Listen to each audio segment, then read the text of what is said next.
Hello everyone, I am Bhavna and you are watching Bhavna education diary. तो इस video में हम सभी लॉ एंट्रेंस एग्ज़ाम्स के लिए जो 2020 में होने वाले हैं उनके लिए फैमिली लॉ के कुछ क्वेश्चंस लेकर आए हैं। और ये फैमिली लॉ के क्वेश्चंस जो हैं सभी लॉ एंट्रेंस एग्ज़ाम्स के लिए इम्पॉर्टेंट है, जिनमें ये पूछे जाते हैं। तो स्टार्ट करते हैं। ये वीडियो क्विज की फॉर्म में होगी, आपको अपना करेक्ट आंसर मार्क करना है, देन मैं आपको करेक्ट आंसर बताऊंगी। मगर उससे पहले अगर आप DU LLB एंट्रेंस की तैयारी कर रहे हैं और मॉक टेस्ट देना चाहते हैं तो मॉक टेस्ट जो हमने ऑर्गेनाइज कराया था उसको वीडियो फॉर्म में कम्युनिटी में उसका लिंक गिवन है, उससे चेक कीजिए। और टेलीग्राम चैनल पे आप उससे रिलेटेड PDFs के लिए हमारे टेलीग्राम चैनल को ज्वाइन कर सकते हैं। तो अगर अभी तक आपने हमारा चैनल सब्सक्राइब नहीं किया है, चैनल सब्सक्राइब कीजिए, नोटिफिकेशन बेल ऑन कीजिए। तो स्टार्ट करते हैं। फर्स्ट क्वेश्चन है सेलिस पैपिली सुप्रेमा लेक्स मीन्स, इसका क्या मतलब होता है? तो ये मैक्सिम जो है ये 2 बार में पूछा जाता है, कभी सोलियस पॉपुली करके पूछा जाता है, कभी ये पूरा एक बार में पूछा जाता है। तो इसका मतलब क्या होता है? तो इसका मतलब होता है the welfare of the people is supreme law. तो यहाँ पे जो सोलिस पॉपुली का मतलब होता है वेलफेयर ऑफ पीपल और सुप्रीमा लेक्स का मतलब होता है सुप्रीम लॉ। तो यानी कि जो सुप्रीम लॉ है वो यही है कि हर इंसान का क्या हो, यहाँ पे वेलफेयर हो, कल्याण हो। तो इसका मतलब है the welfare of the people is supreme law. Next question है absence of free consent makes a marriage. तो अगर यहाँ पे फ्री कंसेंट नहीं है तो वो वाली मैरिज क्या वॉइडेबल होगी, वैलिड होगी, वॉइड होगी या नॉट अ मैरिज? तो यहाँ पे वो मैरिज जो है वो वॉइडेबल होगी। तो जिस पर्सन की फ्री कंसेंट नहीं है, अगर वो अपनी कंसेंट यस में देता है तो वो मैरिज वैलिड होगी, अगर वो अपनी कंसेंट नो में देता है तो वो मैरिज वॉइड हो जाएगी। तो इसीलिए यहाँ पे ये जो कंसेंट वाली कंसेंट है ये बाद में देखी जाएगी, इसीलिए अभी ये जो मैरिज है वो वॉइडेबल होगी। नेक्स्ट है the Hindu marriage and family institutions are based on. तो हिंदू मैरिज और हिंदू जो फैमिली इंस्टीट्यूशंस हैं वो मैट्रियार्कल सिस्टम पे बेस्ड हैं या पैट्रियार्कल सिस्टम पर बेस्ड हैं, ये होमियार्कल सिस्टम पे बेस्ड हैं, या इसमें से कोई नहीं। सबसे पहले मैट्रियार्कल और पैट्रियार्कल, इनका क्या मतलब होता है कि जहाँ पे माता प्रधान जो कम्युनिटी होती है, सिस्टम होता है, और पैट्रियार्कल में जो पुरुष प्रधान समाज होता है। तो यहाँ पे जो हिंदू मैरिजेस हैं वो पैट्रियार्कल सिस्टम पे बेस्ड होती हैं। उसके बाद नेक्स्ट है cruelty can be divided into. जो क्रुएलिटी है, क्रुएलिटी एक डिवोर्स का ग्राउंड भी है। तो क्या ये कितने पार्ट्स में डिवाइड हो सकती है? तो physical only, mental only, both A and B, and next है नन ऑफ द एबव। तो करेक्ट ऑप्शन है cruelty can be divided into both, यानी कि correct option is option C, both A and B। Next question is the sati custom was abolished by. तो जो सती प्रथा है उसे अबॉलिश्ड किया गया है, वो किसने किया है? Warren Hastings, option B William Bentinck, option C Lord Macaulay, option D none of the above. तो यहाँ पे जो करेक्ट ऑप्शन है वो है ऑप्शन A वॉरेन हेस्टिंग्स। यहाँ पे इनके टाइम पीरियड में सती कस्टम जो है इसको एबॉलिश्ड किया गया था। Next question is a person who migrates from one part of India to another carries with him his personal law. This statement is option A true, option B false, option C partially correct, option D none of the above. So the correct option is option A. This statement is true because यहाँ पे कोई person अगर migrate करता है तो वो अपने साथ अपने पर्सनल लॉस को लेकर जाता है, अपने पर्सनल लॉस को ही कैरी करता है।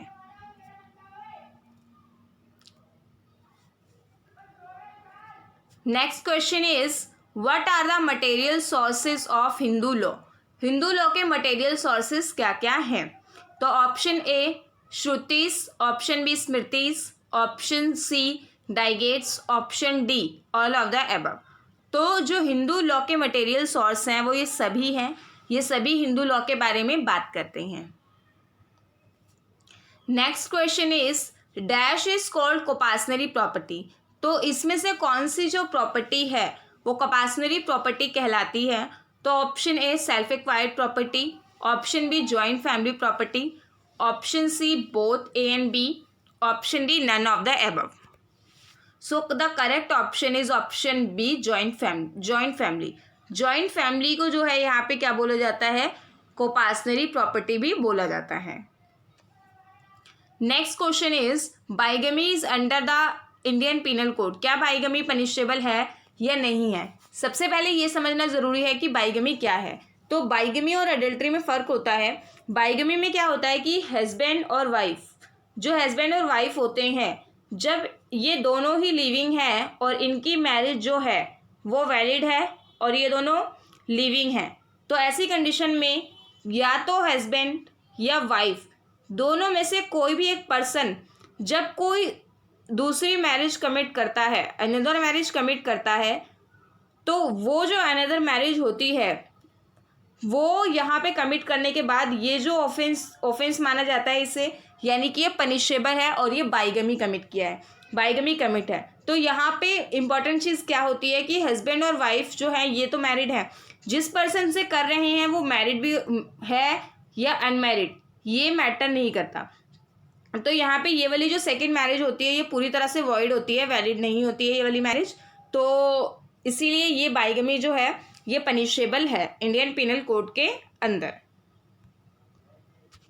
अब नेक्स्ट है बाइगमी इज, अच्छा ये इसका आंसर है, पनिशेबल है ये। नेक्स्ट है when two persons are descended from a common ancestor. जब कोई दो पर्सन क्या है डिस्केंड हो रहे हैं कॉमन एंसेस्टर से बाय द सेम वाइफ, अगर वाइफ सेम है तो यहाँ पे क्या होगा? Are they are said to be related to each other by. अगर यहाँ पे वो दोनों ही सेम वाइफ से हैं तो वो क्या कहलाएंगे? Half blood, full blood, both A and B and none of the above. तो यहाँ पे जो है अगर सेम वाइफ है तो फुल ब्लड कहलाते हैं, और अगर सेम वाइफ नहीं है तो यहाँ पे ये क्या कहलाते हैं? Half blood. A marriage which is void एब इनिशियो इज कॉल्ड। तो वॉइड एब इनिशियो का क्या मतलब होता है? अगर एक जो शादी है उससे वॉइड एब इनिशियो आप करार दे देते हो तो यहाँ पे उस वॉइड एब इनिशियो का क्या मतलब है? तो जनरली इस वर्ड का मतलब होता है कि शुरुआत से ही कोई चीज़ क्या है वो वॉइड है, वैलिड नहीं है। तो यहाँ पे इसका मतलब है टोटली न्यूलिटी, यानी कि पूरी तरह से वैलिड नहीं है। नेक्स्ट क्वेश्चन इज, आपको स्टेटमेंट बतानी है ये सही है या गलत है।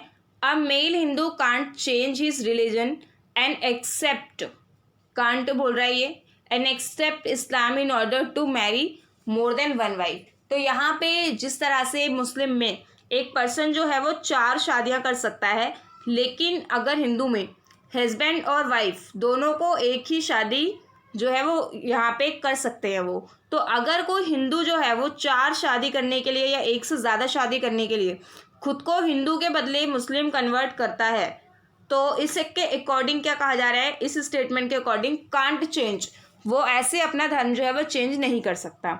तो ये स्टेटमेंट सही है या गलत है? ये स्टेटमेंट पूरी तरह से सही है। कोई पर्सन सिर्फ शादी करने के लिए यहाँ पे अपना रिलीजन कन्वर्ट नहीं करा सकता।